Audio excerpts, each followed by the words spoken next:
రోజు ఎంతో మంది ప్రాణత్యాగాలు చేస్తున్నారు, హతసాక్షులు అయిపోతున్నారు. రాత్రికి రాత్రి ఒక అన్న అరెస్ట్ అయిపోయాడు. ఎవరి వల్ల తెలుసా? ఇదిగో క్రైస్తవ సమాజానికి న్యాయం జరగాలి, క్రైస్తవ సమాజానికి అన్యాయం జరగకూడదు. మీరు ఆయన మీద తప్పుడు ప్రచారం చేయకండి, కల్పితాలు చూపించకండి, సీసీ ఫోటోలు చూపించి ఆయన ఒక తాగుబోతుడులా చిత్రీకరించకండి అని ఒక పాస్టర్ అజయ్ బాబు పోరాటం చేసి గొంతు చించుకొని అరిస్తే ఈరోజు ఆ సౌండ్, ఆ శబ్దం సమాజానికి నచ్చట్లే, సోషల్ మీడియాకి నచ్చట్లే, డిపార్ట్మెంట్కి నచ్చట్లే. ఏం అడిగాడు ఆయన? ఏమి నష్టం చేశాడు రాష్ట్రానికి? ట్రైన్లు తగలబెట్టారా? బస్సులు తగలబెట్టారా? ఆస్తి నష్టం ఏం చేశారా? క్రైస్తవులు అంటే ఏమి చేయలేదే, శాంతి ర్యాలీ చేస్తున్నారే. సమాజం మా పట్ల న్యాయం జరిగించాలి, మా మీద వస్తున్న కల్పితాలు మీరు చిత్రీకరిస్తున్నారే, ఒక సేవకుడిని ఒక తాగుబోతుడుగా మీరు చిత్రీకరిస్తున్నారే అని సోషల్ మీడియాను, డిపార్ట్మెంట్ను, అధికారులను ప్రశ్నిస్తే ఈరోజు ఏంటి ఇచ్చే మంచి గిఫ్ట్ ఏంటో తెలుసా? కట్టకట్టాలు లెక్క పెట్టుకో. ఏం పెట్టుకోవాలి? కట్టకట్టాలు లెక్క పెట్టుకోమని రాత్రికి రాత్రి చంటి పిల్లలు ఉన్న ఆయనను, చిన్న బిడ్డలు ఉన్న ఆయనను తీసుకెళ్ళి జైల్లో పడేస్తారే. నీ సమయం చాలా విలువైనది. ఈ విలువైన సమయాన్ని మనం సద్వినియోగం చేసుకోవాలి. అనేక మంది నోరులు బయటికి రావాలి. ఎందుకో తెలుసా? రాను రాను రాను రాను రాను రాను మనుషులు ఎలా దిగజారిపోతున్నారో, సమాజం మత ఉన్మాదులు ఎలా చెలరేగిపోతున్నారో, మతంతో చెలరేగిపోతున్న మత ఉన్మాదులు ఈరోజు చెలరేగిపోతూ ఎవరు మాట్లాడితే వారిని గొంతు నొక్కేస్తున్నారు, ఎవరు మాట్లాడితే వారిని అణిచేస్తున్నారే. ఏం అడుగుతున్నాము? సమాజాన్ని ఏం అడుగుతున్నాము? అధికారులను ఏం అడుగుతున్నాం? ప్రభుత్వాలు ఏం అడుగుతున్నాం? స్వేచ్ఛగా మా స్వతంత్రాన్ని మాకు ఇవ్వండి, స్వేచ్ఛగా మా సువార్తను మేము ప్రకటించుకోవడానికి మాకు స్వేచ్ఛనివ్వండి, మేము ఆరాధన చేసుకోవడానికి మా మందిరాలకు ఎటువంటి అభ్యసన పెట్టకండి,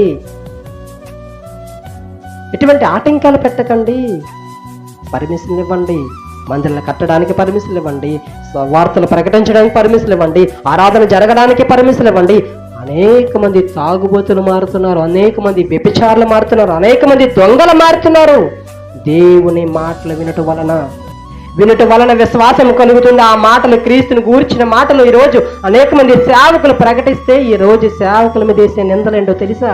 తాగుబోతుడు, వ్యభిచారి, తిరిగిపోతుడు, లేకపోతే ఆస్తులు సమకూర్చుకున్న ఆస్తిపరుడు. ఇవే కదా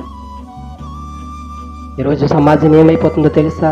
ఎందుకంటే సేవకుని ఒక్కడిని అనిస్తే వందల వేల మందిని అణచొచ్చిన యొక్క భరోసా క్షమించాలి. అట్టి ఆలోచన కలిగి ఉన్నారు కనుక ఇదిగో ఒక సేవకుడు నోరని చేస్తే, ఒక సేవకుడిని మనము లోపలేసేస్తే సంఘం బలహీనం అయిపోతుంది అని అనుకుంటున్న ప్రకృతి, క్షమించండి ప్రభుత్వాలు, అధికారులు ఏమనుకుంటున్నారంట? ఒక సేవకుడు నోరు అని చేస్తే అనేక మంది నోరు మూసేస్తారు, బలహీనలు అయిపోతారు అనుకుంటున్నారు అధికారులు, నాయకులు, సోషల్ మీడియా వారు. మీరు అనుకున్నది తప్పు. ఎవరైతే మీరు నోరు అణిచేస్తారనుకుంటున్నారో, ఎవరినైతే మీరు అణచాలని అనగదొక్కాలనుకుంటున్నారో, ఇంకా అనేక మంది సౌండ్ వస్తుంది, అనేక మంది నోరులు తెరుస్తారు, అనేక మంది ర్యాలీలు చేస్తారు, అనేక మంది ఇంకా పోరాడతారు, అనేక మంది క్రీస్తు కొరకు హతసాక్షులు అయిపోవడానికి సిద్ధంగా ఉన్నారు. గ్రహించి చంపిన వ్యక్తులే మరలా నన్ను కూడా చంపేస్తారని సేవకులు ఏమైనా దాగొట్లేదే, సింగిల్గా వచ్చేస్తున్నారే. సత్యాన్ని ప్రకటిస్తే లోకానికి నచ్చమా అంటే, నిజం మాట్లాడనా, సత్యం మాట్లాడనా సమాజానికి నచ్చం. సత్యం మాట్లాడనా, నిజం మాట్లాడనా సమాజానికి నచ్చం. మళ్ళీ ఎక్కడేస్తారు తెలుసా? అవసరమైతే చంపేస్తారు. వారు అనుకూలంగా లేకపోతే ఏం చేస్తారు? కటకట్టాల్లో, జైల్లో అనేకమైన శిక్షలు, అనేకమైన సెక్షన్లు మన మీద వేసి, మన లోపల వేసి, మన నోర్లు మూయించడానికి ప్రయత్నం చేస్తున్నారు. ఈరోజు ఒక అజయ్ బాబు నోరు మూయించొచ్చేమో కానీ అలాంటి వందల వేల అజయ్ బాబులను లేపుతాడు దేవుడు. ఆయనకి మరణం ఉంది, ఆయన చంపేస్తామని కాల్స్ వచ్చినా, ఆయన చంపేస్తామని బెదిరించులు వచ్చినా, ఆయన చంపేస్తామని ఎంతో మంది మెసేజ్ పెట్టినా ఏమాత్రం భయపడలేదే. ఒకవేళ ఆయన చంపేసినా, అన్న ప్రవీణ్ అని చంపేసినా, మిగతా వాళ్ళని చంపేసినా ఎవరు ఆగిపోరు. ఎందుకంటే సమయం విలువారు తెలుసుకున్నారు. సమయం చాలా శ్రేష్టమైనది, ఆయుష్కాలం చాలా శ్రేష్టమైనది. ఈ ఆయుష్కాలంలో దేవుని కొరకు బ్రతకాలి, ఈ ఆయుష్కాలంలో దేవుని కొరకు సమర్పించుకోవాలి, ఈ ఆయుష్కాలంలో నాలో బలము శక్తి ఉన్నప్పుడే, నాలో కంటి చూపు ఉన్నప్పుడే, నాలో దేహము అవయవాలన్నీ పనిచేస్తున్నప్పుడే, స్పష్టంగా నేను మాట్లాడుతున్నప్పుడే, స్పష్టంగా నేను ధ్యానించగలుగుతున్నప్పుడే ఉపయోగపడతాను, దేవునామానికి మహిమ తెస్తానని వారు సాక్షులు అయిపోవడానికి కూడా సిద్ధపడుతున్నారు. చంపేస్తానని సరే ఇంటి ముందుకు వచ్చేస్తున్నారంటే ఎంత ధైర్యవంతులు, అంత విశ్వాసాలు చూడండి. అంత ధైర్యం, అంత విశ్వాసం ఎవరి వల్ల కలిగింది అంటే ఇదిగో సర్వోన్నతుడైన దేవాది దేవుడు మనకిచ్చిన భరోసా, ధైర్యము, చనిపోయిన తర్వాత కూడా మనకు ఒక బ్రతుకు ఉందని నిరీక్షణ. ఆ నిరీక్షణను బట్టి ఈరోజు పోరాడుతున్నారు. ఏమీ ఆస్తి నష్టం చేయట్లేదండి.